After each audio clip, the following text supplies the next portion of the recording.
다윗의 집이여 청컨대 들을지어다. 너희가 사람을 괴롭게 하고 그것을 작은 일로 여겨서 또 나의 하나님을 괴로우시게 하려느냐. 그러므로 주께서 친히 징조로 너희에게 주실 것이라.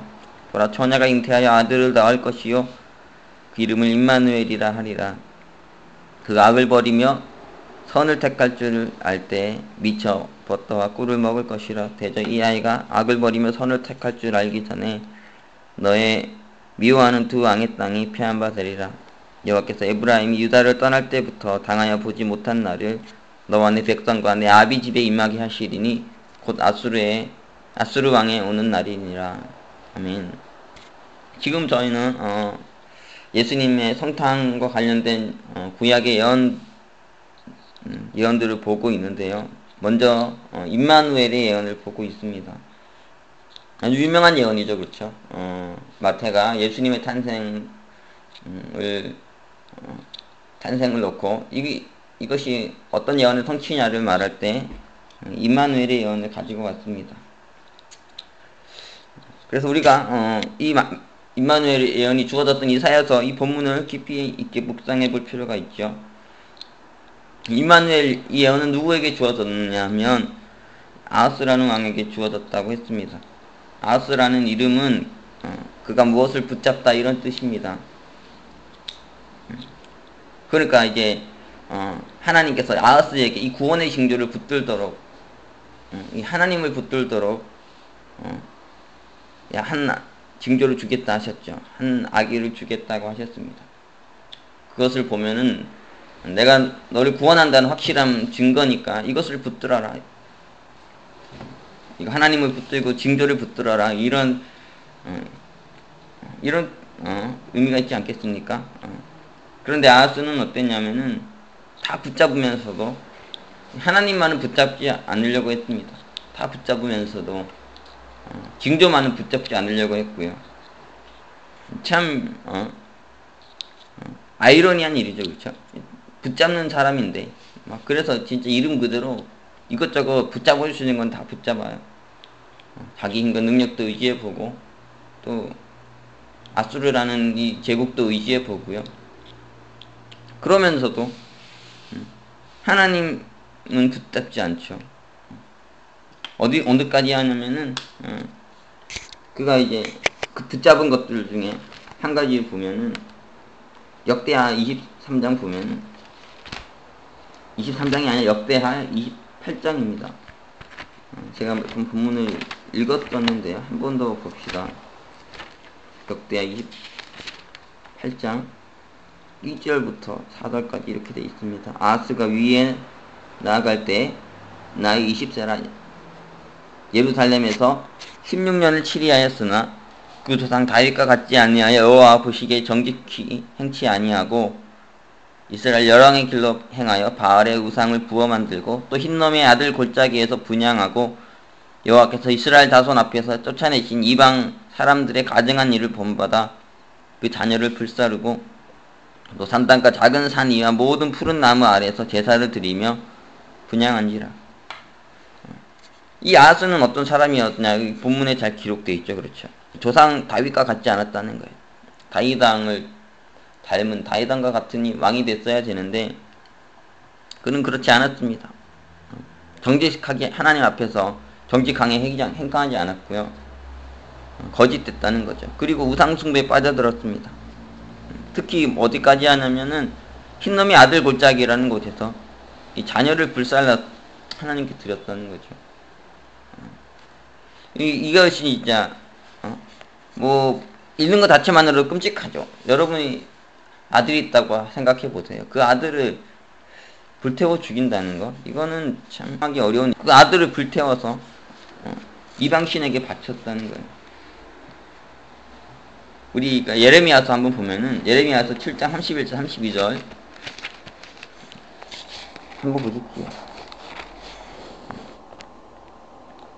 7장기 전반부부터 한번 좀 보면요. 7장 4절에 보면 이렇게 돼 있어요. 이 성전 유명한 이제 성전 설교인데요. 예레미야 선지자가 7장 4절 보면 이렇게 돼 있습니다. 너희는 이것이 여호와의 전이라 여호와의 전이라. 여호와의 전이라는 거짓말을 믿지 말라. 이 여호와의 전이라는 이 말을 믿지 말라는 거예요. 그 성전이 아주 더러워졌고 잘못되었다는 것을 말하고 있죠. 그래가지고 왜 그러냐면 뒤에 막 여러 가지가 쭉 나옵니다. 8절부터 보면은 5절부터 한번 읽을까요? 너희가 만일 길과 행위를 참으로 바르게 하여 이들 사이에 공의를 행하며 이방인과 거하고 가부를 압제하지 말며 무지한 자의 피를 이곳에서 흘리지 아니하면 다른 신들을 쫓아 스스로 해하지 아니하면 내가 너희를 이곳에 거하게 하리니 곧 너희 조상에게 영원히 무궁히 준 이 땅이니라.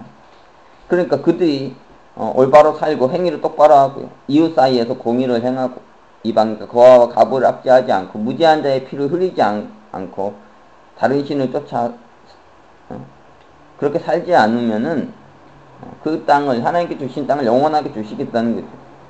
반대로 하면 그렇게 행하지 않았다는 거예요. 그래서 그 땅을 빼앗긴 거죠. 성전도 빼앗기고 어떻게 구체적으로 8절에 이렇게 돼 있죠. 너희가 무익한 거짓말을 의뢰하는도다. 너희가 도적질하며 살인하며 간음하며 거짓 맹세하며 바알에게 분향하며 너희의 알지 못하는 다른 신을 좇으면서 내 이름으로 일컬음을 받는 이 집에 들어와서 내 앞에 서서 말하기를 우리가 구원을 얻었나이다 하느냐. 이는 이 모든 말이 함이로는 이 집이 너희 눈에는 도덕의 구렬로 보이느냐. 보라 나곧 내가 그것을 보았노라. 여호와의 말이니. 하나님의 집은 정말 거룩한 집인데요. 여기를 도덕의 굴려를 만들었다는 거예요. 온갖 악을 다 행하고 우상 숭배가 행해지고 결국 이것 때문에 남유다가 망한 거죠. 그렇죠. 이스라엘 백성들이 심판을 받은 거예요. 그러면서 여기 쭉 나옵니다. 그들이 행했던 많은 이런 거짓된 행위들이. 그리고 가장 이제 결정적으로 31절 보면 이렇게 돼 있어요. 흰놈의 아들 골짜기에 도벳사당을 건축하고 그 자녀를 불에 살랐나니 내가 명하지 아니하였고 내 마음에 생각지도 아니한 일이니. 그러므로 나 여호와가 말하노라. 날이 이르면 이곳을 도벳이라 하거나 흰놈의 아들의 골짜기라 칭하지 아니하고 상륙의 골짜기라 칭하리니 매장할 자리가 없도록 도벳의 당사함을 인함이니라. 여기 보면은 정말 흰놈의 아들 골짜기란 이곳에서 정말 많은 아이들이 죽었던 것 같습니다. 그래가지고 거기에서 좀 끔찍한 일들이 자행이 됐는데 하나님께서 이것 때문에 남유다를 벌하신 거죠. 심판하신 거죠. 아들이라는 것은 참 중요하잖아요. 그렇죠? 아들이라는 건 그들의 미래인데 미래를 죽여가지고 현재를 위해서 자기들의 평안과 자기들의 기쁨과 자기들의 만족을 위해서 미래를 죽인다는 게 말이 되지 않잖아요. 오히려 참된 사람들은 어떻습니까? 자기를 죽여서 아들을 살리죠. 그렇죠. 미래를 살리려고 합니다. 근데 언제 자기의 구원을 위해, 자기의 평안과 안위를 위해, 자기의 만족을 위해서 아들을 죽여서, 미래를 죽여서 이것은 정말 끝인 거죠. 그렇죠. 희망이 없는 거예요. 아들은 또 정말 자기의 생명보다 귀한 것이어서 정말 사랑을 줘야 될 대상인데, 사랑으로 길러야 될 것인데 자기를 위해 가지고 제물로 바친다는 게, 왜 제물 바치겠습니까? 자기를 위한 거 아니겠어요? 이 나라가 이 모양이 된 거예요. 이 경건하다고 하는 자들이, 신앙이 없다고 하는 자들이 이런 거 해도 끔찍한데, 신앙이 있다 하는 자들이, 하나님 믿는 자 하는 자들이 이런 것까지 행했다면은 정말 갈 때까지 간 거죠. 이거 더 이상 이제 거기에는 미래가 없는 거예요. 거기는 더 이상 희망이 없는 거고, 그 나라가 약해질수록 약해지고, 이 총체적인 위기가 온 거죠. 그래서 하나님께서 아람과 북이스라엘이 이렇게 거기를 공격하는 거예요. 그게 치는 거죠. 하나님께서 치게 하셨다고 해야 될까요? 자기가 죄를 자초해야 되겠다고 생각하겠습니까? 공격을. 어쨌든 말이죠. 아람과 북이스라엘이 공격해 왔어요. 이렇게 공격을 당하면 어떻게 해야 됩니까? 생각해 봐야죠. 왜 이런 공격을 당했을까? 왜 이런 문제가 생겼을까? 그러면서 그 자기의 문제를 회개하고 그렇게 하나님께 돌아와야 되는데, 아하스는 어땠냐면은 하나님께 돌아오려 하지 않았어요. 하나님께서 내게 징조를 구하라, 나를 시험해라, 그렇게까지 하셨는데도 그렇게 하지 않았죠. 회개치 않고요. 끝까지 하나님께 돌아오지 않고 자기 죄를 회개하지 않고 오히려 아수르에게 붙어가지고 거기에서 구원을 받으려고 하는 그런 모습이 아하스의 모습이었습니다. 그러니까 이 사람이라는 게 참 이 불신앙에게 뿌리가 깊어요. 이것이 잘 뿌리가 안 뽑혀지는 게 문제죠. 참 이 나라가 망할 것 같은 자기 생명의 위기가 오는 그 절대절명의 위기가 와도 그런 나오는 게 지금 인간의 모습이죠. 그럼 거기까지 가면은 이제 뭐 희망이 없는 겁니다. 거기까지 갔으면은 더 이상 이제 뭐 어떻게 할 수 없는. 제가 말했지만은 남유다가 이렇게 약해진 게 원인이 무엇입니까? 남유다가 이렇게 공격당하게 되는 원인이 뭐예요?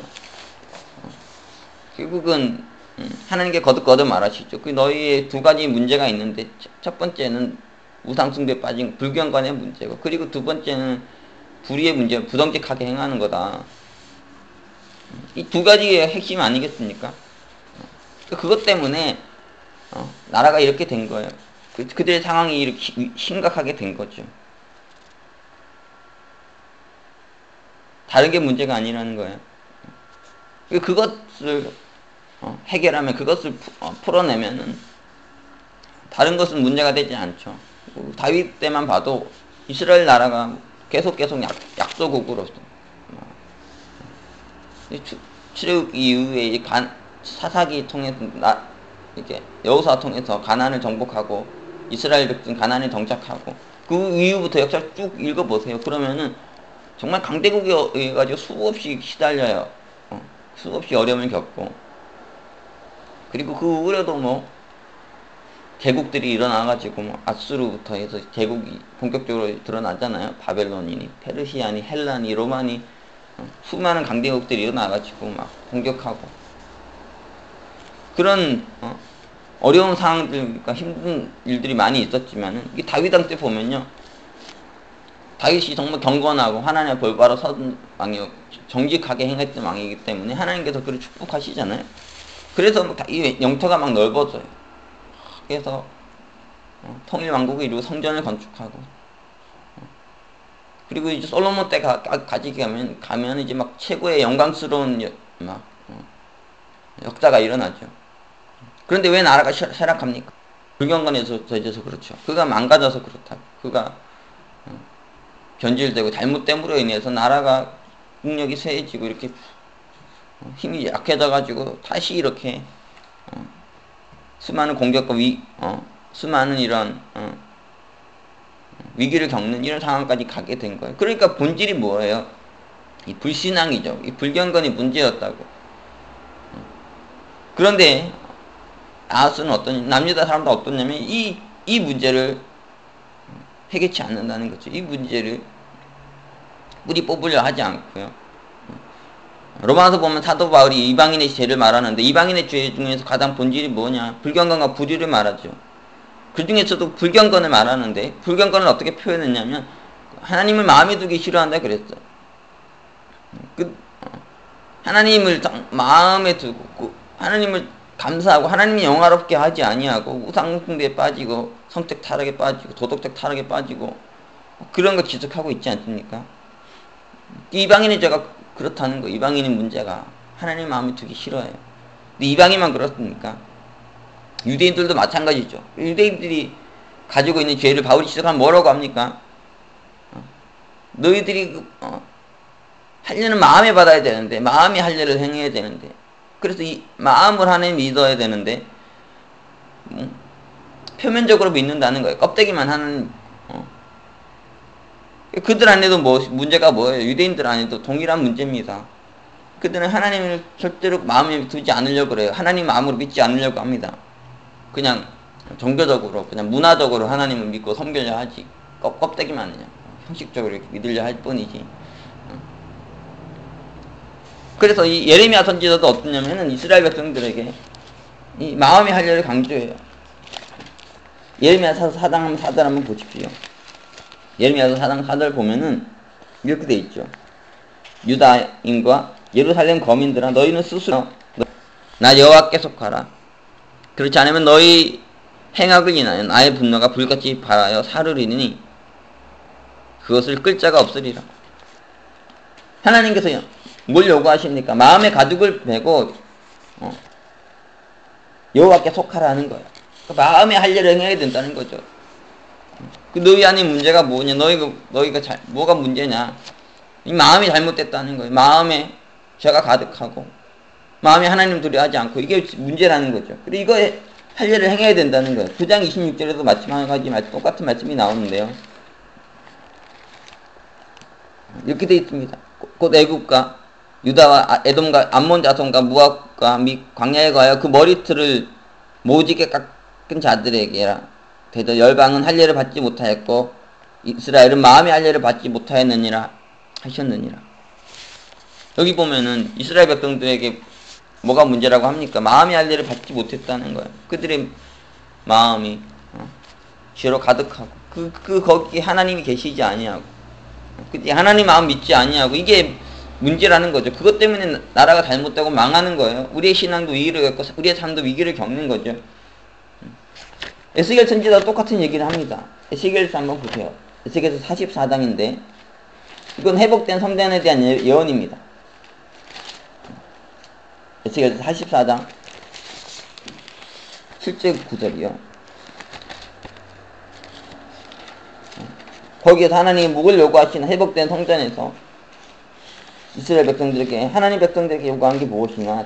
7절 9절 이렇게 되어 있죠.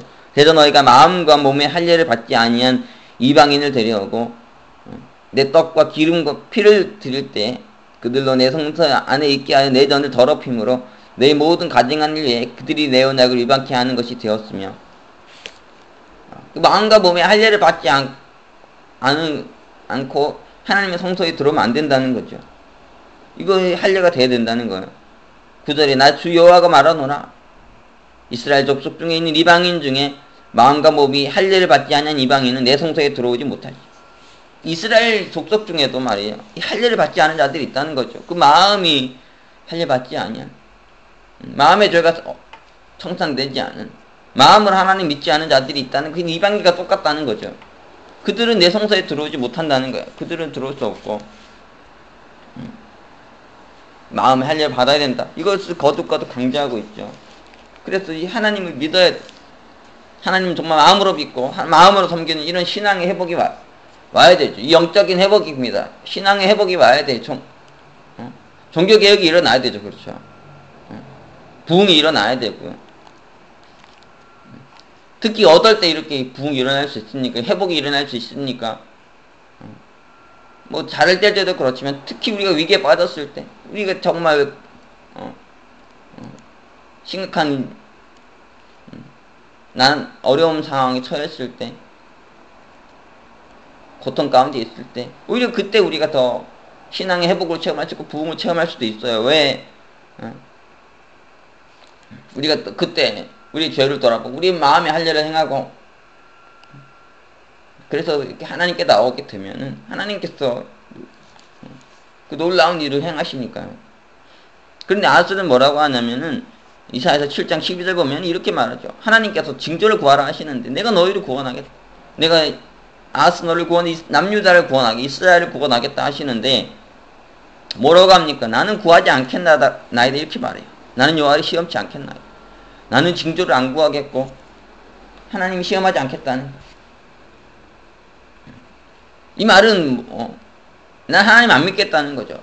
나는 하나님께 돌아가기 싫어요. 나는 끝까지 회개하지 않습니다. 나는 당신은 필요 없습니다. 내 힘과 내 능력으로 위기를 벗어날 것, 아수를 의지하거나 세상에 일치고 벗어날 것. 여러분, 세상이 믿을만한 것입니까? 사람들이 믿을만해요? 절대로 못 믿을 게 사람이죠. 여러분, 심지어 저도 믿으면 안 돼요. 그럼 아무도 믿지 말라는 말입니까? 그건 아니죠. 믿어야 되는데요. 그래도 믿어야 되죠. 그렇죠. 그 믿음은 좀 다른 거죠. 그렇죠. 그 믿을만 해서 믿는 게 아니라요. 그가 사기치고 그가 배반할 거 알면서도 믿는 그래서 그가 설령 이상하게 되더라도 말이에요. 영향받지 않는 그런 수준 높은 믿음이에요. 근데 어쨌든 사람은 믿을 만한 대상이 아니죠. 사람은 수없이 바뀌고 변화되는 게 사람이에요. 사람을 믿는다는 믿어도 그럼 어떤 사람을 원래 믿어야 되냐면, 그럼에도 불구하고 믿어야 되긴 하지만 본질적으로 믿어야 될 사람은 하나님 믿는 사람이죠. 하나님은 변화되지 않으니까. 영원하신 하나님이 아니겠습니까? 그래서 이 사람도 안 변해요. 영원한 하나님이 있기 때문에. 성령께서 함께 하시는 사람. 성령은 물과 기름과 같은 거니까 세상과 구별되어 있는 사람이잖아요. 물에 섞이지 아니하고 변질되지 않는 사람이죠. 그런 사람 믿을 수 있습니다. 말씀하고 보고 기도하는 사람, 늘 하나님 붙들고 사는 사람, 그런 사람 믿을 수 있어요. 그 사람이 믿을 수 있어요? 아니라 그가 믿는 하나님, 그가 붙드는 말씀과 기도, 그가 붙드는 그 신앙, 그것이 믿을만 하기 때문이지. 그것이 그를 지켜주고 보호해주기 때문에 괜찮아요. 그렇지 않더라도 믿는다는 것은 정말 그거 배반하고 잘못하더라도 상처받지 않은 그런 수준의 믿음인 거죠. 그러나 대부분은 사람 믿었다가는 믿는 덕에 발등 찍힌다고요. 다 상처받고요. 그렇게 되지 않습니까? 근데 이게 아수르도 마찬가지. 아수르 믿을 만한 나라인가? 이 아수르가 어떤 나라인지 여러분 연구해보세요. 이 정말 끔찍한 강대국이에요. 역사적으로 보면은 옛날에 막 소련 같은 나라는 게 아니라 러시아가 나쁜 나라일 때가 있었잖아요. 보면은 막 스탈린이나 막 엄청나게 죽였어요, 사람을. 그리고 막 독일하고 소련하고 전쟁이 일어날 때 보면은 제가 그 전쟁 기사들을 좀 읽어봤는데 막 수백만 명씩 죽어요, 전쟁하면. 뭐 수백만 명의 이름입니까? 이거 한번. 그리고 막 그 보면은 아주 끔찍해요. 그런 강대국들, 특히 그 거짓되고 부패한 강대국도 이거 믿고 의지한다는 게 이거 말이 안 되는 거죠. 그 믿더라도 말이에요. 하나님 믿는 믿음 안에서 믿는 거지. 그거 어려운 얘기입니다. 넘어가시오. 아수르란 나라가 어떤 나라? 정말 악한 제국이고 북이스라엘도 망하게 한 나라잖아요. 그리고 자폰 정책 펴가지고 북이스라엘 나라 민족을 싹 없애고 민족적 정신을 싹 갈아엎었던 무시한 민족인데요.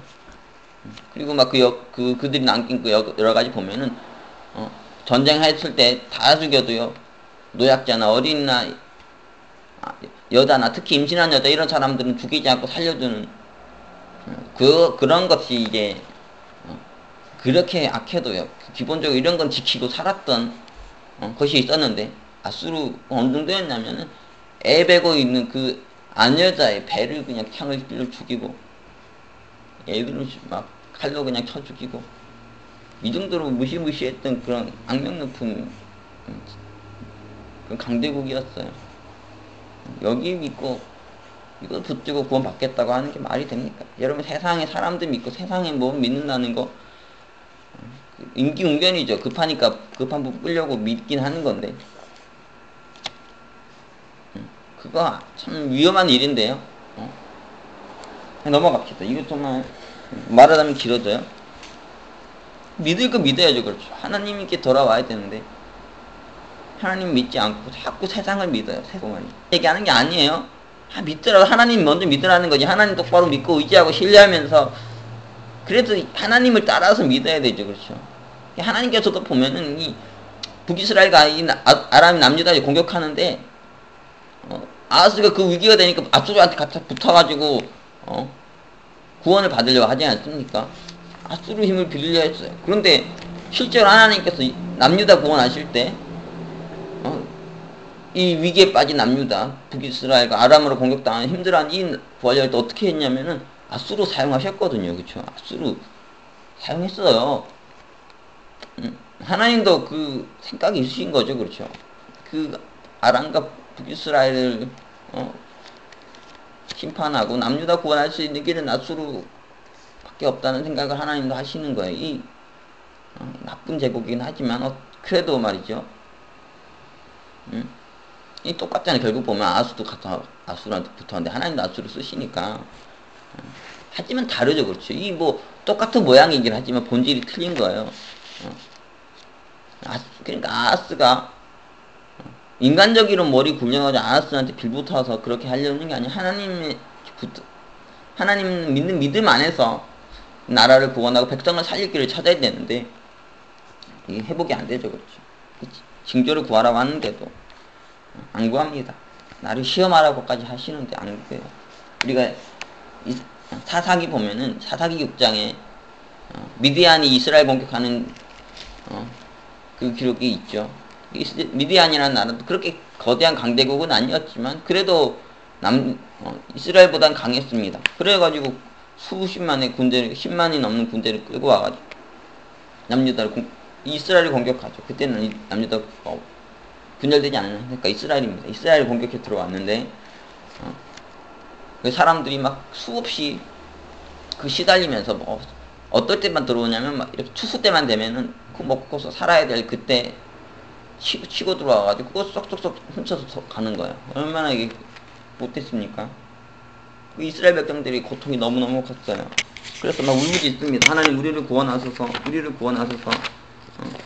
이게 바른 자세도 그렇죠. 한번 보세요. 이사 6장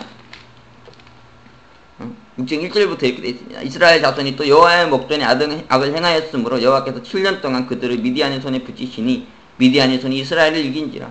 이스라엘 자손이 미디안을 인하여 산에서 구멍과 굴과 산성을 자기를 위하여 만들었으며 이스라엘이 파종한 때면 미디안 사람, 아말렉 사람, 동방 사람이 치러 올라와서 진을 치고 가사에 이르러 토지 소산을 멸하여 이스라엘 가운데 식물을 남겨두지 아니하며 양이나 소나 나귀도 남기지 아니하니 이는 그들이 그 짐승과 장막을 가지고 올라와서 메뚜기 떼같이 들어오니 그 사람과 약대가 무수함이라.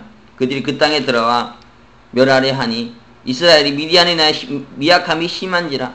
이에 이스라엘 자손이 여호와께 부르짖었다. 여기 보면은 뭐 말하지 않아도 아시겠죠. 미디안과 그 여러 강대국들이 이 뭐 추수 때만 되면 치고 들어와가지고 싹 긁어서 가는 거예요. 못된 놈들이. 이스라엘 백성이면 고통스러웠겠어요. 고통스러우니까 여호와께 부르짖죠. 하나님께 부르짖어요. 하나님 우리를 구원하소서, 우리를 살리소서. 이게 이 아스의 모습이 돼야 되죠. 그렇죠. 우리의 모습이 돼야 돼. 우리 신앙에 어려운 거 위기가 왔을 때 인간적인 방법으로 크려고 하지 말고 내가 불경가여가지고 내가 거짓돼서 이런 문제가 생긴 것이구나 이걸 알고 하나님께 돌아와야지. 하나님께 울부짖어야 되죠. 7절에 이스라엘 자손이 미디안에 여호와께 부르짖은 것으로 2번이나 기록되어 있습니다. 여호와께 부르짖었다. 6절에서도 부르짖고 7절에서 부르짖었다 하고요. 그러므로 하나님 말씀하십니다. 여호와께서 이스라엘 자손에게 한 선지자를 보내사 그들에게 이르되 이스라엘 하나님 여호와의 말씀에 내가 너희를 애굽에서 인도하여 내며 너희를 그 종되었던 집에서 나오게 하여 애굽 사람의 손과 너희를 학대하는 모든 자의 손에서 너희를 건져내고 그들을 너희 앞에서 내가 또 너희에게 이르기를 나는 너희 하나님 여호와니 너희 거하는 아모리 사람의 땅의 신들을 두려워하지 말라 하였으나 너희가 내 목소리를 청정치 아니하느라 하셨다 하느니라. 하나님과 그들의 죄를 깨닫게 하시니 내가 누구냐? 내가 하나님 아니 너희가 너희를 구원한 자들이 애굽을 벼라. 애굽이란 어떤 나라입니까? 당시 역사상에서 보면 고대인 최대 강대국 아니었겠어요? 그렇습니까? 안 그렇습니까? 전통의 역사적 강대국이잖아요. 역사의 강자잖아요. 내가 너희를 거기서 건져냈는데 미디안쯤이냐? 그래서 문제는 뭐니? 너희들이 나를 믿지 아니하고 나를 붙들지 아니하고 이방신을 의지하고 그렇게 거짓되고 악하게 살지 않았느냐? 그래서 너희가 이런 일 겪지 않았느냐? 너희가 이 죄를 알고 너희가 회개해야 된다. 이걸 지적하시죠. 그리고 내가 너에게 한 구원자를 보내서 너희를 구원하리라 해서 그리고 이제 기드온을 부르시는 거예요. 그러니까 기드온이 그러니까 부름 받았는데 어떻게 말합니까? 15절 보면 이렇게 돼 있죠. 진짜 내가 무엇으로 이스라엘을 구원하리이까? 보소서 나의 집은 문화대 중에 극히 약하고 나는 내 아비 집에서 제일 작은 자니이다. 기드온이 이렇게 말하죠. 저는 문하세 지파, 정말 작은 지파, 정말 약한 지파, 문하세 지파 아니겠습니까?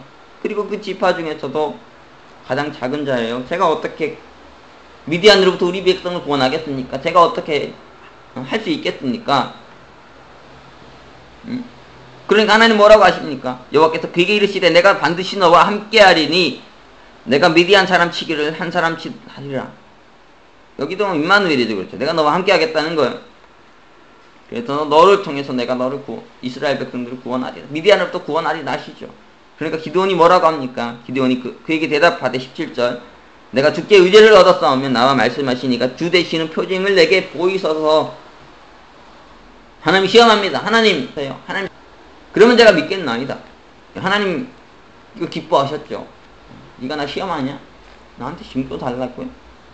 내가 너 불렀으면 그냥 믿고 나오면 되지. 그래서 내가 너를 통해 구원하겠다 하면 그런 줄 알고 하면 되지. 징조를 구해? 나를 시험에 하지 않으시잖아요. 하나님께 그걸 구한 징조대로 당대하세요. 그걸 통해서 하나님 기도원의 믿음을 회복하기를 원하셨죠. 그에게 믿음이 생겨나기를 원하셨어요. 그래서 그가 원하는 대로 다 해주시잖아요. 그래서 결국은 기드온 통해가지고 기드온이 막 수십만의 군사도 아니 믿음을 회복한 기드온이 300명의 용사만 가지고도요 이스라엘 구원하는 위대한 역사를 이루었습니다. 하나님과 함께 하심으로 그 하나님 믿는 믿음 안에서 말이에요. 기드온이 위대한 구원의 역사를 연기 아니겠죠. 징조를 구하고 시험을 해서라도 믿는 것 이것이 나은 거죠. 그렇죠. 요한복음 한번 보면은 요한복음 한번 보세요. 요한복음 20장 한번 보십시오. 27절에 이렇게 돼 있고 26절부터 27절까지 여드레를 지나서 제자들이 다시 집안에 있을 때 도마도 함께 있고 문들이 닫혔는데 예수께서 오다 가운데 서서 가라사대 너에게 평강이 있을지어다 하시고 도마에게 이르시되 내 손각을 이리 내밀어 내 손을 보고 내 손을 내밀어 내 옆구리에 넣어보라. 그리하고 믿음 없는 자가 되지 말고 믿는 자가 되라. 여기 보면은 도마가 나오죠. 예수님의 제자들이 예수님 십자가 사건에서 다 도망갔는데 부활의 사건이 일어났습니다. 예수님께서 부활하셨다는 거예요. 그래가지고 처음에는 제자들이 믿지를 못했죠. 죽은 자가 어떻게 부활하느냐. 그럼 부활하셨다는 거예요. 여자들이 먼저 보지 않았습니까? 그리고 베드로와 요한도 봤고요. 부활이 확실하게 믿었죠. 그래가지고 막 다른 제자들도 다 확실한 증거를 붙들기 시작한 거예요. 그런데 오직 한 명, 이 마지막 도마, 그는 안 믿었던 것 같아요. 제자들 다 예수의 부활을 믿고 그들의 믿음이 회복되고 신앙이 회복됐는데 도마만큼은 회복되지 않은 거예요. 이 도마는 어떤 사람이니까 내가 눈으로 안 보면 못 믿겠다는 거예요. 근데 진짜 부활한 예수를 만나지 않으면 그 옆구리에 내 손 한번 넣어보지 않고는 내가 못 믿겠다. 내가 눈을 안 본 거 어떻게 믿느냐. 내가 실제로 그 증거자가 아닌데 부활한 거 내가 못 봤는데 말이야. 나 어떻게 믿느냐. 그러니까 예수께서 친히 오십니다. 이 도마의 의심이죠. 의심하는 도마라 합니다. 그러나 도마의 의심은 뭐예요? 의심을 위한 의심이 아니었죠. 그가 너무 의심하고 싶어가지고 말이에요. 내가 부활 못 믿게 이렇게 아니었다. 그는 믿고 싶었어요. 정말 예수를 믿고 싶었다. 부활을 믿고 싶었어요. 하지만 그에게 뭐냐면 확신이 없었죠. 그 믿음이 정말 생겨나지 않는 거예요. 그래가지고 제자들과 함께 있었어요. 그러니까 제자들과 함께 있었죠. 정말 믿고 싶었어. 그거 알고 싶어가지고 그 예수께서도 도마의 마음을 아시고 찾아오셨죠. 도마에게 오셔가지고 네 손을 내밀어서 내 옆구리에 넣어보라. 나를 시험해라. 징조를 직접 봐라. 이 확실한 증거를 봐라. 내가 부활하지 않았느냐. 그러면서 뭐라고 하십니까? 그렇게 하고 믿음 없는 자가 되지 말고 믿는 자가 되라는 거예요. 믿어라는 거죠. 믿어라는 거예요. 시험해보지 않고 징조도 구하지 않고 그래가지고 믿지 않는 자가 되려고 하는 것보다 차라리 너가 놔둬라. 나를 시험해라. 나에게 징조를 구해라. 그리하고 믿는 자가 되라. 믿어야죠. 그렇죠. 믿어야지. 도마가 그래서 어떻게 됩니까? 이 의심하는 도마가 인도까지 가가지고 복음 전하다 순교하는 자가 됐죠. 그 안에 얼마나 확실한 그 얼마나 그래도 인도까지 가서 복음을 전하는 위대한 하나님의 사람이 될 정도로 확 바뀌는 자가 됐어요. 하나님 우리에게도 말씀하시죠. 의심에 빠진 우리들, 불신하는 우리들, 하나님께 돌아오지 않고 하나님 믿지 않은 우리에게 말씀하세요. 나를 구하라. 나에게 징조를 구해라. 나를 시험해라. 그리하고 믿어라. 그것을 내가 너에게 원하노라. 여러분, 성탄이 가까우고 있는데요. 여러분들 하나님께 징조를 구하는 신앙이 되세요. 징조 안 구해도 믿으시면 좋아요. 여러분 믿음이 하나도 흔들리지 않냐고. 여러분이 그리 아니하실 줄 아는 믿고 살 수 있으면 참 좋지만 이 말만 번지르르하게 하지 말고요. 실제로 하나님 안 믿으면서 말이죠. 하나님께 구원을 간청하지 않으면서 막 말만 번지르르 해가지고 하나님 믿습니다. 저는 어떤 상황에서 하나님 사랑해요. 저는 어떤 하나님 구원할 거 믿습니다. 말만 번지르르 하면서 마음을 안 믿으면서 말이에요. 거짓되게 이렇게 하지 말고 차라리 정말 마음으로 믿고 싶어서 하나님께 징조를 구하고 하나님이 시험하는 게 차라리 더 낫다는 거예요. 하나님 그런 자를 실망시키지 않으시고 징조를 주실 것입니다. 그에게 시험하는 자에게 신이 시험의 대상이 되시고 더 나아가서 그 시험을 통해서 당신이 참으로 하나님 되신다는 사실을, 당신이 정말 우리를 함께 하신다는 사실, 우리를 구원하신다는 사실을 보여주실 거예요. 그래서 우리로 하여금 믿는 자가 되게 하실 것입니다. 여러분이 마음이 할례를 받는 자들이 되십시오. 정말 하나님을 믿는 자들이 되십시오. 하나님 붙들고 하나님 무리하는 그런 자들이 다 되시기를 기도합니다. 이번 성탄절이 그런 은혜가 여러분에게 꼭 임하면 좋겠어요. 여러분은 여러가지 많은 것 붙드는 것지만 하나님의 징조를 꼭 붙드십시오. 하나님의 구원을 꼭 붙드십시오. 여러분과 함께 하신 하나님 확실하게 믿고 확실하게 붙드는 그런 저와 여러분이 되기를 기도합니다. 더 길게 할 수 있는데요. 내일 합시다. 계속 묵상하면서 임마누엘의 구원의 은혜가 여러분의 충만하게 임하기를 기도합니다. 기도하겠습니다. 사랑의 주님, 오늘도 임마누엘 예언 가운데 주신 하나님의 크신 은혜를, 크신 사랑을 우리가 묵상했습니다. 하나님을 시험하고 하나님께 징조를 구하라 하셨나이다. 그리하여 믿는 자가 되라 하셨나이다. 주님, 우리가 진정으로 말로만 주님 믿는 자들 되지 않게 하시고 껍데기로만 주님 믿는 자들 되지 않게 하시고 마음의 할례를 받고 참으로 하나님 믿는 자들 되게 하여 주옵소서. 우리와 함께 하시는 하나님, 우리를 구원하시는 하나님을 마음으로 믿는 자들 되게 하여 주옵소서. 마음으로 믿어 의에 이르고 구원에 이르는 자들이 되게 하여 주옵소서. 우리가 성탄절의 귀한 기간을 가며 참으로 올바른 신앙 회복하기 원합니다. 참으로 구원의 하나님을 체험하기를 원합니다. 주님, 우리를 새롭게 하시고 우리가 변화되는 귀한 기간으로 이 성탄절까지 기간을 사용하여 주옵소서. 귀한 말씀 주셔서 감사드리며 예수 그리스도 이름으로 기도합니다. 아멘.